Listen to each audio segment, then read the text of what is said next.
السلام علیکم ورحمۃ اللہ وبرکاتہ، نحمدہ ونصلی علی رسولہ الکریم، اما بعد۔ عزیزان گرامی، غور و فکر کے ساتھ سماعت فرمائیے۔ ہے سو سندر ہے صد، نہیں سو سندر نہیں کو پرکٹ دیکھیں، ہے کو دیکھتا نہیں۔ اور عزیزان گرامی، عارفوں سے دو ہی چیز کو میں نے مانا ہے، ایک مادہ اور دوسرا روح۔ اسے پرکٹی اور پرش بھی کہتے ہیں، عدم اور وجود بھی کہتے ہیں، عدم اور ہوا بھی کہتے ہیں، تعین اور لا تعینات بھی کہتے ہیں، جاندار اور بے جان بھی کہتے ہیں، باشعور اور بے شعور بھی کہتے ہیں۔ اور عزیزان گرامی، کبیر صاحب اس بات کی طرف اشارہ کر رہے ہیں کہ سب لوگ مادی اشیاء اور مادے جسم کی محبت میں زیادہ گرفت ہو گئے ہیں۔ روح جو کہ ہمیشہ رہنے والی چیز ہے، اس کی طرف کوئی دھیان نہیں ہے، کسی کا دھیان نہیں ہے۔ ہر لمحہ تغریب اور فانی چیزوں کی الفت میں دل بھرا ہوا ہے۔ فانی چیزوں سے دل لگاؤ گے تو فنا ہو جاؤ گے، اور باقی رہنے والی ذات سے دل لگاؤ گے تو ہمیشہ زندگی پاؤ گے اور عزیزان گرامی، کلام اللہ میں بھی اللہ تبارک و تعالی کا ارشاد گرامی ہے، کل شیء ہالک الا وجہ اللہ، ہر شے فنا ہو جائے گی سوائے اللہ کے چہرے کے۔ خود عزیزان گرامی، اللہ کا چہرہ نہیں ہوتا۔ روح خدا بندے کا نام ہی وجہ اللہ ہے، یہ اسراری نام ہے۔ مغر الدین ملتانی نے ایسے ہی کہا تھا مجلس میں نے انہی سے سنا ہے، روح کی حقیقت کو یا ماہیت کو جاننا ناممکن ہے، وہ دیکھنے دکھانے کی چیز نہیں ہے، سبع صفات کے ذریعے سے ہی اس کو ہونے کا پتہ چلتا ہے، وہ بھی جسم میں رہنے تک۔ انسان چل رہا ہے، پھر رہا ہے، سن رہا ہے، دیکھ رہا ہے، سنگ رہا ہے، چک رہا ہے، بول رہا ہے، سمجھ رہا ہے۔ عزیزان اکرامی، خود یہاں تک کہ وہ حرکت کر رہا ہے، اس سے ثابت ہوتا ہے کہ اس کے اندر یعنی جسم میں روح ہے۔ اور عزیزان گرامی، جسم سے روح نکلنے کے بعد کہاں جائے گی، کس روپ میں رہتی ہے، کیا کھاتی ہے، کیا پیتی ہے، اس کا پتہ لگانا مشکل ہے۔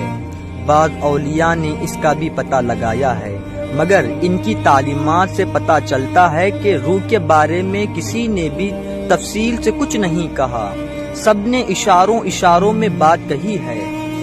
اور حضرت جنید بغدادی رحمت اللہ تعالی علیہ سے کسی نے پوچھا کہ روح کیا چیز ہے؟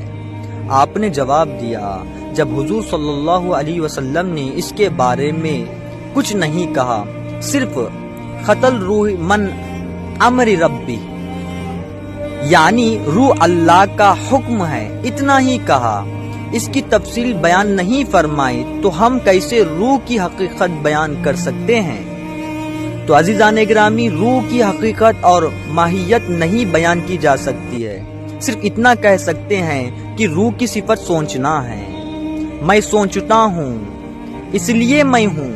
بعض لوگوں نے میں پن کا نام ہی روح کہا ہے، یعنی انائے مطلق کا نام روح ہے، یا سبع صفات کا نام ہی یعنی روح، یعنی سبع صفات، ایک حیات، علم، ارادہ، قدرت، سماعت، بصارت، کلام۔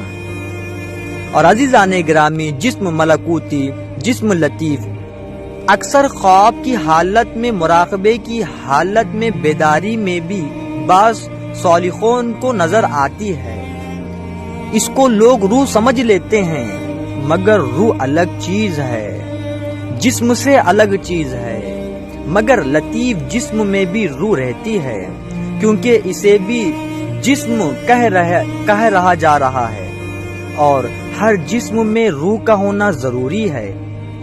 بعض سائنسوں نے روح کا انکار کیا ہے، اور عزیزان گرامی، خود گوتم بدھا نے بھی کہا ہے کہ روح نامی کوئی چیز جسم میں نہیں ہے، اور نہ ہی مرنے کے بعد جسم سے الگ ہوئے گی۔ اور عزیزان گرامی، گوتم بدھا نے صرف اور صرف گیان کو مانا ہے، شعور برتر کو مانا ہے، ذہن اور جسم، بس دو ہی چیزوں کو مانا ہے۔ ایک خیال دوسرے خیال کو پیدا کر کے فنا کر جاتا ہے، پھر دوسرا خیال تیسرے خیال کو پیدا کر کے فنا ہو جاتا ہے، اسی طریقے سے تیسرے خیال کو فنا کر کے چوتھا خیال ظہور میں آتا ہے، اسی طرح سلسلہ چلتا رہتا ہے جب تک جسم ہے، زندگی چل رہی ہے یا ہوش و ہوس کا سلسلہ چلتا رہے گا۔ اس کے بعد کچھ نہیں کہہ سکتے، نہ کوئی آیا نہ کوئی گیا۔ جب تک جسم ہے، ہوش و ہوس ہے، جو کرنا ہے کر لو، جو سیکھنا ہے سیکھ لو، اور اس کے بعد پھر کیا ہوگا یہ کوئی نہیں جانتا۔ تو عزیزان گرامی، جتنی بھی باتیں ہم آپ تک پہنچائی گئی اس پر زیادہ سے زیادہ تر غور و فکر کریں، اور یہ ہماری نو یور سیلف تھرڈ کتاب کی تھرڈ ریل ہے جو ہم آپ کے سامنے پیش کرے ہیں، اور اپنے خیالات کمنٹ باکس میں مینشن کریں۔ السلام علیکم ورحمۃ اللہ وبرکاتہ۔